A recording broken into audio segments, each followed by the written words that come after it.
On the 16th of November 2023, For 20 years, one man has been waiting, watching, laughing, as his biggest rival built an empire and then watched it burn. This is the story of how 50 Cent spent 2 decades dismantling Sean Diddy Combs.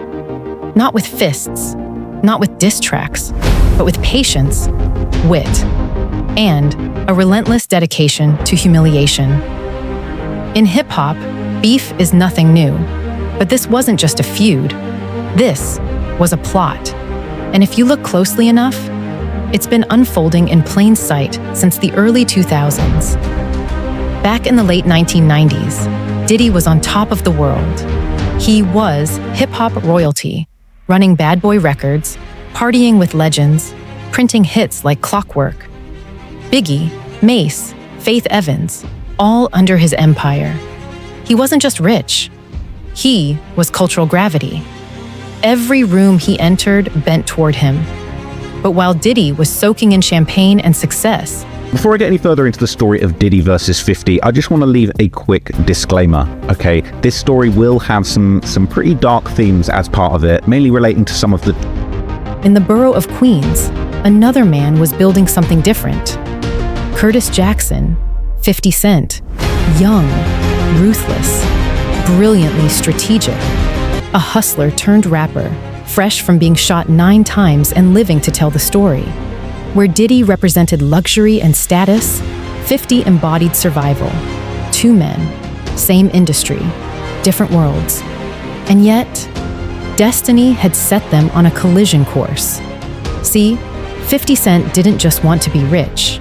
He wanted to expose the illusion of power that people like Diddy represented.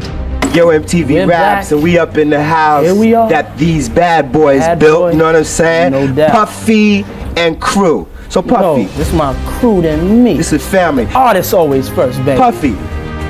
In early interviews, 50 often criticized fake industry types, people who built images rather than legacies. He never said Diddy's name at first, but everyone knew who he meant. Behind the scenes, insiders whispered about subtle shade, small digs in lyrics, interviews where 50 would smile before dropping a quiet jab. Diddy was the industry golden boy. 50, he was the storm coming for him. By 2003, that storm had a name: Get Rich or Die Tryin'. It wasn't just an album, it was a declaration of war. 50's rise was nuclear. Every label wanted him. Every city played him.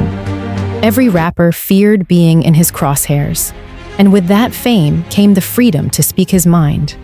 And he had a lot to say about Diddy.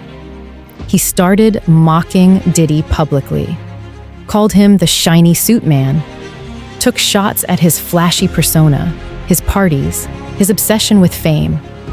On radio shows and in interviews, 50 would twist the knife deeper, accusing Diddy of exploiting Biggie's death for profit. To the average fan, it sounded like classic 50, cocky, trolling, loud. But to those paying attention, it felt more deliberate, like he wasn't just trying to embarrass Diddy. He was trying to erode the foundation of Diddy's reputation, credibility. Because in hip-hop, credibility is everything. Lose that, and you're done. Over the next few years, Diddy kept his cool. He laughed off the jabs, called 50 a funny guy. But 50 wasn't joking. Every diss was a data point, every meme a reminder. Diddy might be rich, but 50 was respected. And respect lasts longer than fame. Fast forward to the mid-2010s. By now, both men had evolved, or so it seemed. Diddy was a billionaire mogul. C-Rock, Revolt TV, luxury brands. He was everywhere. Meanwhile, 50 Cent was moving in silence. After his music slowed down, people thought he'd fallen off. But behind the scenes, he was crafting a new empire, one that didn't need radio play. Then came Power, a gritty crime drama that blurred the lines between street hustle and corporate ambition. It became a cultural phenomenon, and fans couldn't help noticing the uncanny parallels: the manipulative mogul, the corrupted mentor figures, the constant theme of betrayal wrapped in wealth. Some fans started whispering, "Is 50 using power to take shots at Diddy?" And the truth is, maybe he was, because the trolling never stopped. 50 Cent turned Instagram into a battlefield. Every time Diddy faced criticism, a bad headline, a lawsuit, even a meme, 50 was there, posting, laughing, clowning. He wasn't attacking with songs anymore. He was attacking with consistency. And in the internet age, consistency wins wars. What made it more fascinating was how timed it all felt. Every few months, another post, another jab, another perfectly worded caption, as if 50 was keeping a timeline, patiently waiting for Diddy's cracks to widen. Fans started to join in, egging him on. And soon, the joke wasn't on Diddy anymore. It was about Diddy. Because here's the genius: 50 didn't need to destroy Diddy's career himself. He just needed to shape how the public saw Diddy. And perception, in today's world, is power. By the late 2010s, Diddy's image began to shift. The glamorous party life that once made him iconic now seemed excessive, even suspicious. Whispers turned to headlines.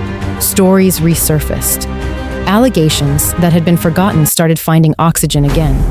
And every time they did, 50 Cent was waiting with a punchline. Then, in 2023, the dam finally broke.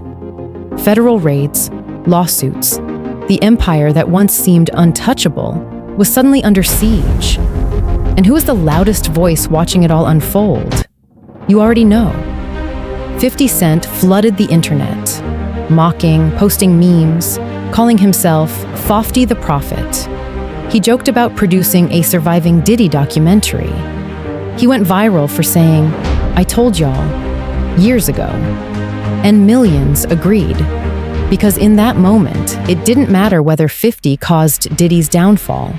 It only mattered that 50 had predicted it. That's what made him the ultimate winner in the public eye. Social media turned the feud into folklore. TikToks compared timelines.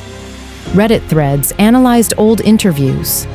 Fans uncovered clips from 15 years earlier where 50 seemed to foreshadow everything. They called it the 20-year plot. Because from the outside looking in, it really did look like 50 had spent 2 decades waiting for this exact moment. But here's the deeper truth. Maybe it wasn't a plot at all. Maybe it was instinct. Maybe 50 Cent just knew who Diddy really was before the rest of the world caught up. And that's what makes the story so eerie. Because while Diddy's empire is fighting for survival, 50 is thriving, richer, calmer, more respected than ever. His TV shows are hits. His public persona has evolved from rapper with beefs to media mogul who outlasted everyone. So the question becomes, did 50 Cent actually destroy Diddy's legacy? Or did Diddy destroy himself, while 50 simply amplified it? That's the genius and the darkness of this story. It's not about violence or revenge. It's about